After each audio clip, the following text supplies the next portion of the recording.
नमस्कार प्यारे बच्चों।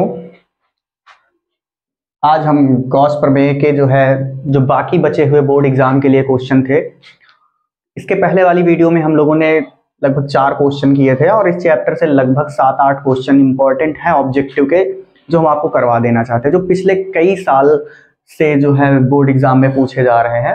इसके 4 क्वेश्चन इसके पहली वाली वीडियो में आपको बता दिए गए थे और ये 3 क्वेश्चन और हैं जो इस बार गॉस चैप्टर से पूछे जा सकते हैं और इसके पहले भी यही सवाल पूछे गए हैं।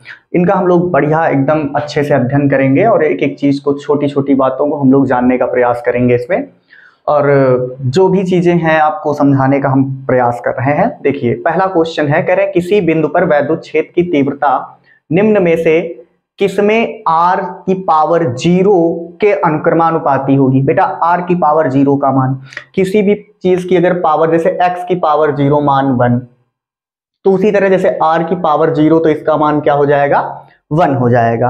तो हम देखो सबसे पहले कह रहे हैं इसमें कह रहे हैं कि अनुक्रमानुपाती होगी। तो अगर बिंदु आवेश के कारण वैद्युत क्षेत्र की तीव्रता की बात करते हैं तो उसमें देखो तीव्रता की जब बात करते हैं तो E बराबर फॉर्मूला होता है 1/4 pi epsilon 0 Q upon r square. तो यार तीव्रता, इसमें दूरी जो है कि नहीं है, लेकिन ये व्युत्क्रमानुपाती है। तो इसका मतलब हमको कह रहा है कि r की पावर 0 के अनुक्रमानुपाती, अर्थात जो तीव्रता होनी चाहिए वो r की पावर 0 के अनुक्रमानुपाती होनी चाहिए, अर्थात इस कंडीशन में r इज प्रोपोर्शनल टू 1। कोई मतलब नहीं, तो इस कंडीशन से तो वो बनेगी नहीं। तो हम लोग करते क्या है, यानी ये ऑप्शन तो आपका गलत है। वैद्युत द्विध्रुव के कारण जो वैद्युत क्षेत्र की तीव्रताएं होती हैं वो 2 तरीके की होती हैं, एक अक्षीय स्थिति में और एक निरक्षीय स्थिति में। इसमें भी हम लोगों ने पढ़ा है, याद होगा आपको ये फॉर्मूला, कि उसमें जो त्रिज्या होती है, दूरी जो होती है वो r³ होती है, लेकिन वो व्युत्क्रमानुपाती होती है, यानी ये भी ऑप्शन आपका सही नहीं होगा। रेखीय आवेशित तार में भी इसके पहले वाली वीडियो में हमने आपको फॉर्मूला बताया था कि रेखीय आवेश घनत्व के निकट जो वैद्युत क्षेत्र की तीव्रता होती है वो होती है 1/4 pi epsilon 0 2 lambda upon r। तो इसमें भी r नहीं हो सकता, तो आपका ये वाला जो ऑप्शन है C, इसका फॉर्मूला होता है किसी भी, मतलब कि अगर मान लो आवेशित अनंत विस्तार की चादर है तो उसके निकट जो वैद्युत क्षेत्र की तीव्रता होती है वो होती E बराबर सिग्मा अपॉन 2 एप्सिलॉन 0। तो इसमें अगर हम r की पावर 0 ऐसे मान भी लें तो r की पावर 0 का मान 1 हो सकता है, तो इसलिए ये ऑप्शन जो होगा वो आपका सही आंसर देगा। दूसरे क्वेश्चन की हम लोग बात करते हैं। दूसरे क्वेश्चन में इसका मतलब ऑप्शन आपका कौन सा सही होगा, इसमें C ऑप्शन सही होगा। बेटा दूसरा क्वेश्चन बहुत ही इंपॉर्टेंट क्वेश्चन है और इसको हम लोग अच्छे से समझने का प्रयास करेंगे। ये वाले क्वेश्चन की अगर हम बात करते हैं तो बढ़िया क्वेश्चन है, इसमें कुछ है नहीं। सबसे पहले कह रहे हैं कि R1 R2 त्रिज्याओं के 2 चालक गोलों, तो हम क्या करेंगे, एक गोला ये हो गया, दूसरा गोला ये हो गया। इसकी त्रिज्या हमने मान ली R1 और इसकी त्रिज्या हमने मान ली R2। आगे क्या कह रहा है सवाल में, 2 गोलों के पृष्ठों पर आवेशों के पृष्ठ घनत्व बराबर है। आवेश पृष्ठ घनत्व अगर इसका सिग्मा है तो इसका सिग्मा है, आवेश पृष्ठ घनत्व को सिग्मा से प्रदर्शित करते हैं।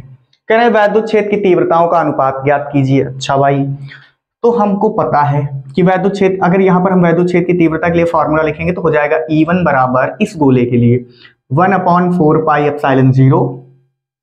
ये हो जाएगा हमारा, मान लिया इस गोले पर आवेश Q1 और इस गोले पर आवेश Q2 है, तो Q1 अपॉन R1 स्क्वायर, और इस गोले के लिए अगर E2 का मान निकालेंगे तो हो जाएगा 1/4 पाई एप्सिलॉन 0 Q2 बटे R2 स्क्वायर।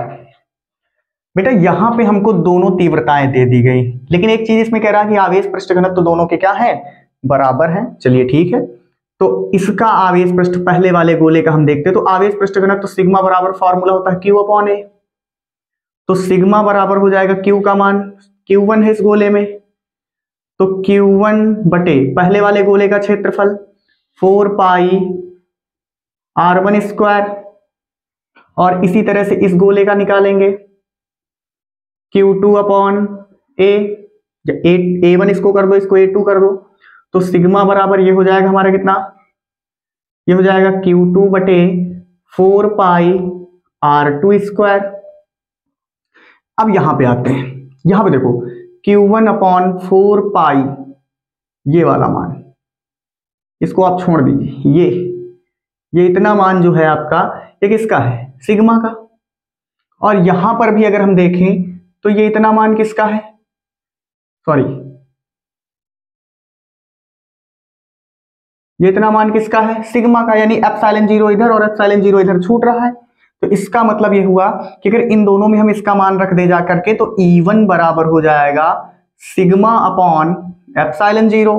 उसी तरह से E2 बराबर भी हमको क्या मिल जाएगा, सिग्मा अपॉन ε0।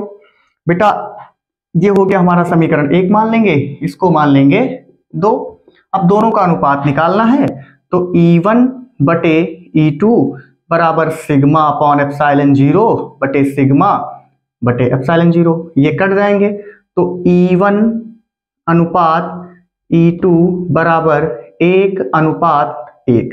इसका मतलब आपका ऑप्शन ये वाला सही हो जाएगा। उसके बाद कह रहा है कि आवेश का एक खोखला गोला वैद्युत क्षेत्र उत्पन्न नहीं करता है। तो आपको पढ़ाया गया होगा किसी चालक गोलीय कोश के अंदर वैद्युत क्षेत्र की तीव्रता शून्य होती है, क्योंकि चालक के बाहर भी पाई जाती है, चालक के पृष्ठ पर भी पाई जाती है, लेकिन चालक के अंदर वैद्युत क्षेत्र की तीव्रता नहीं पाई जाती है, क्योंकि गॉस थ्योरम के अनुसार जब हम उसके अंदर काल्पनिक गोलीय पृष्ठ की कल्पना करते हैं तो उस गोले से बद्ध आवेश जो होता है वो शून्य होता है।